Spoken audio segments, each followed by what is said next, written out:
सृष्टि से पहले सत नहीं था, असत भी नहीं। हेलो दोस्तों, मैं आपका होस्ट और दोस्त तरुण बेस्ट। आज हम एक ऐसे वर्ण की बात करने जा रहे हैं जो देखा जाए तो कोई वर्ण ही नहीं, अगर प्राचीन वैदिक स्कूल के आधार पर देखा जाए। क्योंकि प्राचीन वैदिक स्कूल के अनुसार हर वर्ण का अर्थ होता है नागरिकता, और जिन लोगों की सिस्टम नागरिकता छीन लेता है उन्हें बागी यानी राज्य विरोधी कहा जाता है। तो हम यहाँ पे अलग अलग सफल और असफल बागी आंदोलन के माध्यम से समझने की कोशिश करेंगे कि आखिर ये बागी कम्युनिटी कहते कैसे हैं, ये कैसे पनपी और ये कैसे इन्हें वापस मेन स्ट्रीम में आज के समय में लाया जा सकता है, और किस किस कम्युनिटी को बागी कहते हैं। तो आज की डेट में जो बागी कम्युनिटी हम ज़्यादातर सुनने को मिलती है वो है, प्राचीन में बागी कहते थे, फिर मुगल टाइम पीरियड में इन्हें अछूत भी कहा गया, फिर ब्रिटिश टाइम पीरियड पे इन्हें क्रिमिनल ट्राइब भी कहा गया, और फिर उसके बाद आज के समय में इन्हें नक्सली भी कहते हैं। अलग अलग बागी समूह हैं और इन्हें कुछ सफल और असफल बागी आंदोलन के माध्यम से समझने की कोशिश करेंगे। तो प्राचीन बागियों की शुरुआत कहाँ से मानी जाती है? नास्तिक सिस्टम से। नास्तिक सिस्टम कहते हैं प्राचीन सिविलाइज सिस्टम्स को। अब सिविलाइज सिस्टम एक्सप्लेन कर देता हूँ थोड़ा सा। जैसे सगुण पर ब्रह्म सिस्टम, ये नास्तिक सिस्टम में आता है। Dictatorship, king with capital council, तो ये एक उपनिवेशिक सिस्टम है। ये इसकी शुरुआत मानी गई है कि कुछ कम्युनिटीज़ आपस में मजबूत हुई फाइनेंशियली और जनसंख्या बाइस, वो आपस में एकजुट हुई और उन्होंने आसपास के कमज़ोर कबीलों को गुलाम बनाना शुरू किया। तो जिनको गुलाम बनाया गया उन्हें सेकंड दर्जे की नागरिकता मिली, और जिन्होंने गुलाम बनाया उन्हें पहले दर्जे की नागरिकता मिली। ऐसे में राजा ने ज़रूर अपनी जनता को सामने वाले से जो नेचुरल रिसोर्सेज लूटेंगे और उसके प्राकृतिक संसाधनों का लालच दिया। उन्हें कहा कि भाई ये मिलेगा तो तुम्हें भी मिलेगा। तो उन्हें एकजुट किया और मनाया कि दूसरे कम्युनिटी पे हमला करने के लिए। तो ऐसे में समाज दो हिस्सों में बटा। एक तो पहले दर्जे की नागरिकता वाले लोग थे जिनके सारे नागरिक अधिकार थे। वो किस 4 क्लास सिस्टम जो कैपिटल काउंसिल जिसने हमला कराने के लिए उत्सुक किया, तो राज्य में लागू सिविलाइज सिस्टम में लागू कैपिटल काउंसिल के तहत वो किसी भी वर्ण में जा सकते थे। ये 4 वर्ण के साथ आती है कैपिटल काउंसिल हमेशा। परिषद कहते हैं इसे, व्यावसायिक परिषद। तो यहाँ पे इसमें जो भारी कोर्ट फीस और वकील की फ़ीस पे करके अपने लिए न्याय खरीदने में असमर्थ है उसे शूद्र कहा जाता था। एडमिनिस्ट्रेटिव जॉब्स पे जो लोग होते थे उन्हें ब्राह्मण कहा जाता था। कैपिटलिस्ट को वैश्य और रूलर को क्षत्रिय कहा जाता था। तो फर्स्ट सिटीजन किसी भी वर्ण में जाने के लिए अधिकारी थे, और जो सेकंड सिटीजन थे जिन्हें गुलाम बनाया गया था उनके कोई नागरिक अधिकार नहीं थे। इसके अगेंस्ट आया बुद्धिज़्म। पर ब्रह्म व्यवस्था में एक चीज़ थी कि जो राजा था वो फर्स्ट सिटीजन के लिए जवाबदेह था। ये रोम में भी मिल जाएगा जहाँ पे राजा अपने रोमन नागरिकों के लिए जवाबदेह था, मगर वो सेकंड सिटीजन के लिए उसकी कोई जवाबदेही नहीं थी। वैसे ही यहाँ के परब्रह्म में भी राजा फर्स्ट नागरिकता वाले नागरिकों के लिए जवाबदेह था। दूसरी कैटेगरी वाले नागरिकों के लिए कोई जवाबदेही नहीं थी। गुलामों के लिए राजा की कोई जवाबदेही नहीं थी। अब ऐसे में राजा ने इस सिस्टम को कन्वर्ट किया। वो आ गया बुद्धिस्ट सिस्टम में। बुद्धिज़्म आया, dictatorship, king with capital council. मगर ये है कि पहले वाले में राजा जवाब देता अपनी कम्युनिटी को, अब राजा किसी के लिए जवाबदेह नहीं था। और जो पहले फर्स्ट सिटीजन और सेकंड सिटीजन अब एक हो गए। अब सब 4 क्लास सिस्टम में थे कैपिटल काउंसिल के, मगर राजा की ना फर्स्ट कैटेगरी के नागरिकों के लिए जवाबदेही थी, ना सेकंड कैटेगरी के नागरिकों के लिए जवाबदेही थी। राजा की स्थिति परमानेंट थी। ये आया था बुद्धिज़्म। तो ये सेकंड स्थिति है उपनिवेशवाद की। अब जब भी इस तरीके के उपनिवेशिक सिस्टम आते हैं, इनके खिलाफ जन विद्रोह होता है। अगर जन विद्रोह के आधार पे होता है कि जनता मिलके विद्रोह करती है और समानतावादी एक मूवमेंट होता है और समानता के आधार पे नए सिस्टम की रचना होती है, तो ट्राइबल सिस्टम आता है। तो यहाँ पे हिड़े गर्भ अनुष्ठान होते हैं, इन्हें प्रगतिवादी या शैविक सिस्टम भी कहते हैं। इसमें हिड़े गर्भ अनुष्ठान किए जाते हैं, जहाँ पे जनसभा के माध्यम से फिर से राजा का चुनाव होता है। चाहे लोग अपना पुराना ही राजा चुन लें, मगर राजा के पास अब कोई तानाशाही पावर नहीं रहेगी। जल जंगल जमीन कम्युनिटी की होगी, राजा की नहीं होगी। राजा सिर्फ लोगों का रिप्रेजेंटेटिव होगा। तो सिस्टम बदल जाता है। ऐसे में जितनी भी बागी कम्युनिटी है, उन्हें मेन स्ट्रीम में आने का मौका मिलता है। वो भी मेन स्ट्रीम में आकर लोगों के साथ, कम्युनिटी के साथ मिलकर खेती वेती और मेन स्ट्रीम मेन लाइफ में जुड़ती है। वहीं पे जब दूसरी ओर नायकवादी सिस्टम के माध्यम से जन क्रांति होती है कि कोई जन नेता आता है जो विद्रोहियों को, मतलब उपनिवेशिक सत्ता का को ख़त्म करता है। इसे द्वैत दर्शन या डुअलिटी फिलॉसफी स्कूल कहा गया है। तो नायकवाद के माध्यम से आता है। तो नायकवाद हमेशा आता है जमींदारी, सामंतवाद, भूमियार, नौकरशाही के साथ। तो वो इन्हें बागियों को, जो उसके समर्थक बागी होते हैं जिन्होंने सत्ता ढहाने में मदद की होती है राजा की, नायक की, तो उन्हें वो जागीरें देता है और जिसके माध्यम से वो अपने लोगों के साथ मेन स्ट्रीम में लौटते हैं। उसको और उसके लोगों को जागीरें मिलती है और उनको ज़मीनें मिलती है जिसमें वो जाके बसते हैं और मेन स्ट्रीम में लौटते हैं। हम अभी प्रेजेंट की भी बात करेंगे ऐसे एग्जांपल्स के साथ, जैसे गुलाम वंश आया यहाँ पे 1000 कुछ में। तो गुलाम वंश ने भी काफ़ी एरिया में एंक्रोचमेंट किया, काफ़ी लोगों को हराया, यहाँ के लोकल शासकों को। और जब वो यहाँ पे इस्टेब्लिश हुए, उससे पहले पूरा एक मूवमेंट हुआ था यहाँ पे शंकराचार्य का। उसके बाद आपसी गृह युद्ध के बाद चीज़ें काफ़ी डावाडोल थी। ऐसे में ये लोग आए और यहाँ पे यूरोपियन डुअलिटी फिलॉसफी स्कूल के आधार पे एक सिस्टम लागू करने की कोशिश की, मगर वो सिस्टम एक्चुअली जब इंडिया में आने से पहले ही उतना वो नहीं रहा था। तो इन्होंने यहाँ पे इस्लाम के साथ आए, शरीयत इस्लाम के साथ इन्होंने यहाँ पे इस्टेब्लिश किया। तो यहाँ के काफ़ी सारे लोकल शासक थे जो इनके अगेंस्ट हो गए, जिनकी ज़मीनें इन्होंने एनक्रोच की और वहाँ पे आके इन्होंने अपना सिस्टम बसाया। तो इनके खिलाफ एक बागी समुदाय था जो इनसे नाखुश था। गुलाम वंश का भी बहुत सिक्योर वे में इंडिया में नहीं रह पाए। इनका पीछे से ये था कि ये अपने महल दुर्ग से बाहर ये एक इनसिक्योरिटीज़ थी इनकी कि निकलेंगे तो लोग लूट लेंगे, मार देंगे। तो इस तरीके की इनसिक्योरिटीज़ रही, तो ये कभी सिक्योर बेसिस पे यहाँ पे इस्टेब्लिश नहीं हो पाए। ऐसे में मुगल्स आए यहाँ पे दूसरी तरफ से। तो मुगल्स को फ़ायदा मिला जो यहाँ पे गुलाम वंश के विरोधियों से, और गुलाम वंश के विरोधियों के साथ मिलकर उन्होंने और यहाँ पे शादियाँ भी की उन्होंने। तो उन्होंने ब्लड रिलेशन से भी खुद को जोड़ा और उन्होंने यहाँ के जो स्थानीय बागी थे गुलाम वंश के खिलाफ, उन्हें यूज़ किया मेन स्ट्रीम में और गुलाम वंश की सल्तनत को हराने में। और जब वो सल्तनत को धराशायी करके जब ये इस्टेब्लिश हुए, तो इन्होंने अपने समर्थकों को जागीरें दी, ज़मीनें दी और उन्होंने उन्हें इस्टेब्लिश किया।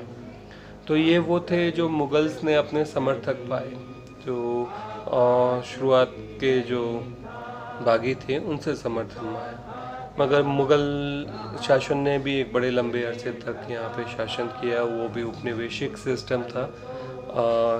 ये गुलाम वंश की तरह वो भी एक एनक्रोचमेंट करने वाला सिस्टम था।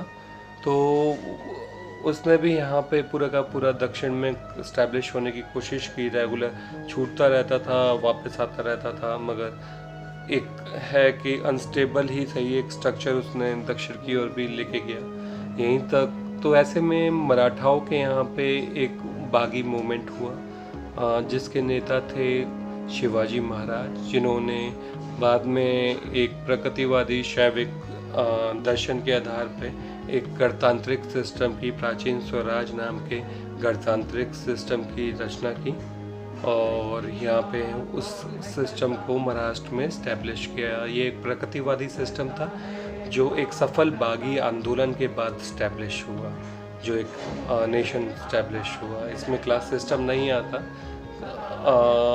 क्योंकि ये प्रगतिवादी सिस्टम है, तो इसमें सबकी बराबर नागरिकता थी, वर्ण नहीं था कोई भी। तो उसके अलावा हमें एक एग्ज़ाम्पल पंजाब का मिलता है जहाँ औरंगजेब के टाइम पे तेग बहादुर साहब के जब अत्याचार करके उन पे हत्या कर दी गई, तो एक कम्युनिटी के रोष के तौर पे भी और एक प्रगतिवादी गुरु के समर्थन में लोगों ने अपने बच्चे डोनेट किए और एक पूरा मूवमेंट चला जो सेल्फ रिस्पेक्ट, पगड़ी, कटार और केश के ऊपर काफ़ी आधारित था, जो एक मूल जो अधिकार होते हैं उनको लेके चला मुग़ल टाइम पीरियड में, जिससे सिख संप्रदाय का उदय हुआ। सिख अपने आप में पूरा एक बागी समुदाय था जिसने एक बड़े राष्ट्र की बाद में जाके स्थापना की। ये भी प्रगतिवादी सिस्टम है जहाँ जल जंगल ज़मीन कम्युनिटी की प्रॉपर्टी होता है, शिवाजी महाराज की तरह। यहाँ पे भी एक प्रगतिवादी आंदोलन के माध्यम से ये हुआ, सिख संप्रदाय का उदय हुआ। ऐसे में जो मुगल्स के खिलाफ काफ़ी नए बागियों का उदय हुआ। ये बागी समुदाय जो मुग़ल एरिया में था वो पिसा रह गया, तो उन्हें, क्योंकि जब भी कोई बागी होता है सिस्टम के खिलाफ होता है तो सिस्टम उसे कुचल देता है, उससे कोई नौकरी नहीं देता क्योंकि वो सिस्टम के खिलाफ है और कोई भी सिस्टम से पंगा नहीं करना चाहता। इन्हें नौकरी से व्यापारी इसलिए भी नहीं देते क्योंकि उन्हें डर रहता है कि भैया ये तो क्रिमिनल कम्युनिटी है, ये तो क्राइम वगैरह में संगठित कम्युनिटी है, कल की डेट में हमें ही ना लूट लें। तो इस तरीके की एक मानसिकता वो रहती है बागियों के साथ बिहेवियर में और उनके रिश्तेदारों के साथ। उन्हें कभी भी पुलिस उठा लेती है, कभी भी टॉर्चर कर लेती है, उसका भी सामना उनको ये एम्प्लॉयमेंट देने वालों के होता है। और कोई जो भी सिस्टम के खिलाफ होता है उसकी ज़मीन जायदाद तो सिस्टम सबसे पहले उसकी इकनॉमी डिस्ट्रॉय करता है, तो ज़मीन जायदाद सब छीन ही लेता है। तो इस कम्युनिटी की जो मुगल्स के खिलाफ थी, मुगल सिस्टम में इनकी सारी ज़मीन जायदाद छीन ली, इन्हें इनके जितने भी रिलेटिव्स थे उन्हें भी लोगों से काम वाम नहीं मिला, क्योंकि जो भी सिस्टम के खिलाफ जाता है सिस्टम उन्हें कुचल देता है, उनकी कम्युनिटीज़ वाइज पूरा का पूरा डिस्ट्रॉय कर देता है, और कई बार पूरा इंडिविजुअल और कई बार कम्युनिटी वाइज। तो सिस्टम ने इन्हें पूरा डिस्ट्रॉय कर दिया, सिस्टम ने इनकी इकनॉमी डिस्ट्रॉय की, मुग़ल सिस्टम ने। ये लोग कहलाए अछूत, क्योंकि एंड ऑफ द डे कि किसी भी राज्य विरोधी से कोई भी टच नहीं रखना चाहता अपना किसी भी तरीके का, या फिर अपना कोई भी कनेक्शन नहीं रखना चाहता, अदरवाइज सिस्टम का प्रकोप उसके पे भी गिरेगा।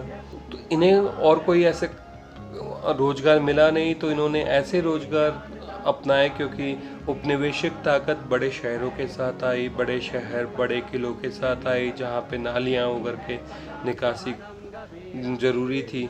तो उसके लिए कोई इंसान मैला ढोने को तैयार नहीं था, तो मरता क्या ना करता इस कम्युनिटी को वो उसके अलावा और कोई रोज़गार नहीं मिला, तो उन्होंने वो रोज़गार किया जो कोई और नहीं अपनाता। और वैसे भी कई बार इन लोगों से जस्ती ये मेला ढुलवाया गया इन्हें नीचा दिखाने के लिए, क्योंकि ये काफ़ी प्राउड वाली कम्युनिटी थी जो दुश्मन के सामने अपना प्राइड नहीं खोया, इन्होंने अपने प्राइड के लिए लड़ते रहे, अपने अधिकारों के लिए लड़ते रहे, तो इनको नीचा दिखाने के लिए आमतौर पे इनसे मेला ढुलवाया जाता था। ये लोग कहलाए अछूत कम्युनिटी। मुगल्स के बाद अंग्रेज आए। अंग्रेजों ने मुगल्स के अगेंस्ट जो यहाँ के अछूत थे बागी कम्युनिटीज़ थी उनका बहुत सहयोग मिला।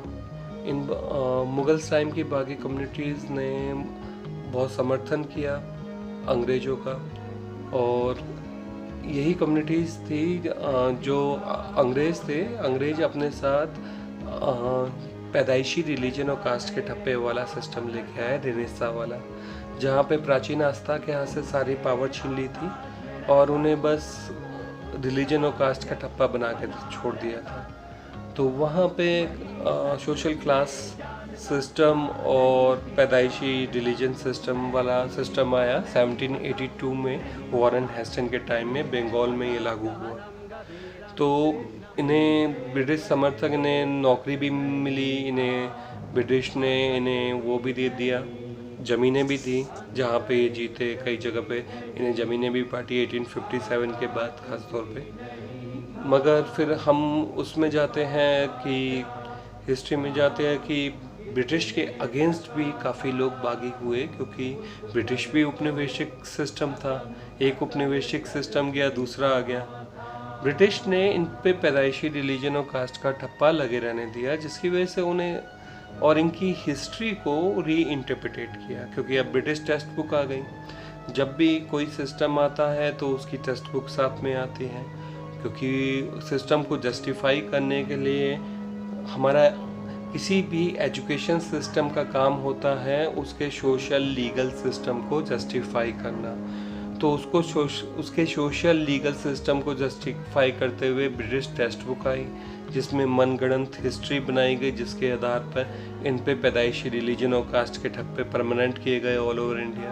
पुराना सिस्टम हट गया, नया सिस्टम आ गया, मगर पुराने सिस्टम के जो पैदाइशी, मृत्यु और मैरिज के रिचुअल्स है अभी भी पुराने सिस्टम वाले ही बने रहने दिए। ये कन्फ्यूजन इसलिए क्रिएट हुई क्योंकि मैरिज इंडिविजुअल प्रॉपर्टी पे नहीं टिकती, परिवार इंडिविजुअल प्रॉपर्टी पे नहीं टिकता। तो इंडिविजुअल प्रॉपर्टी वाला सिस्टम आया, मगर परिवार क्योंकि इंडिविजुअल प्रॉपर्टी वाले सिस्टम को जस्टिफाई करते हुए नहीं रह सकता और परिवार टूटता तो एकदम रिबेल होता। तो इन्होंने पुराने रेनेसां के बाद पुराने पैदाइशी, मृत्यु और मैरिज पुराने आस्थाओं के आधार पे बनी रहने दी, और बाकी economy system, legal system, administrative system, सारी पावर्स छीन ली गई। तो अब जो रिलीजन और कास्ट के ठप्पे हैं वो पैदाइशी हो गए। इसे फासिज्म भी कहा गया। इस तरीके के सिस्टम फासिस्ट सिस्टम्स के साथ आए जो लोगों पे पैदाइशी रिलीजन और कास्ट के ठप्पे लगाते थे, और इसलिए जो सिस्टम द्वारा लगाए गए पैदाइशी रिलीजन और कास्ट के ठप्पे को मानता है, उसका समर्थन करता है, उसे फासिस्ट कहा गया। जो उसे ना मानने का ड्रामा करता है उसे लिबरल कहा गया। दोनों ही बेसिकली सिविलाइज सिस्टम के गुड कॉप और बैड कॉप बन के रह गए, जहाँ उस सिविलाइज सिस्टम के जहाँ 95% लोग के पास न्याय नहीं है। जो 95% लोग हैं भारी कोर्ट फीस और वकील की फीस पे करके अपने लिए न्याय खरीदने में असमर्थ हैं। तो इस तरीके का सिविलाइज सिस्टम लागू हुआ, जिसमें ये फासिस्ट और लिबरल दो कम्युनिटी में बटा। वैसे समाज में पैदाइशी रिलीजन और कास्ट के नाम पे जो ठप्पे लगाए गए, उसकी वजह से समाज अलग अलग नागरिकताओं में भी बटा। जैसे जिनके ऊपर ग्रुप ऑफ माइनॉरिटीज़ के ऊपर एंग्लो हिंदू एक्ट का ठप्पा लगाया, वो उन्हें हिंदू धर्म यानी एंग्लो हिंदू एक्ट के आधार पर नागरिकता मिली। जो हिंदू धर्म ब्रिटिश इंटरप्रिटेशन है, जो ब्रिटिश एजुकेशनल सिस्टम ने जो एशियन इंडियन जो दर्शन मतलब के आधार पे बना हुआ, जो उसकी खिचड़ी बना के जो परोसी गई, जिसके आधार पे नागरिकता दी गई, जो एशियन सिविलाइज सिस्टम के आधार पे मिलता है, वो है एंग्लो हिंदू एक्ट, जिसके आधार पे हमें नागरिकता मिलती है। इसे हिंदी में हिंदू धर्म भी कहते हैं। वैसे ही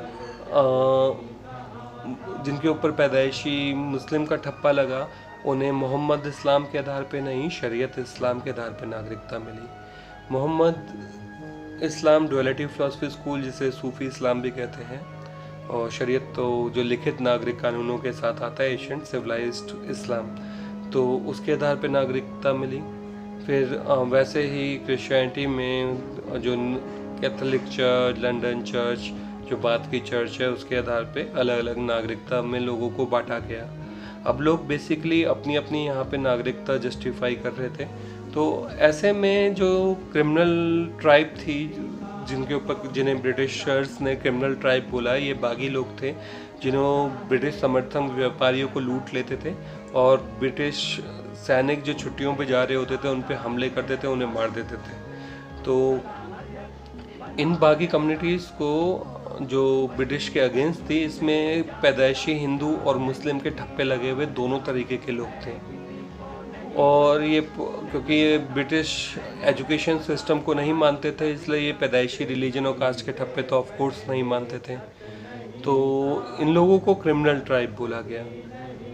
अब इन्हें भी, ये भी एक बागी समुदाय था जो पूरा उपेक्षित रहा। इन्हें भी करीब करीब अनटचेबल जैसे ही बिहेव किया गया इनसे, और इन्हें भी कोई काम नहीं देता था।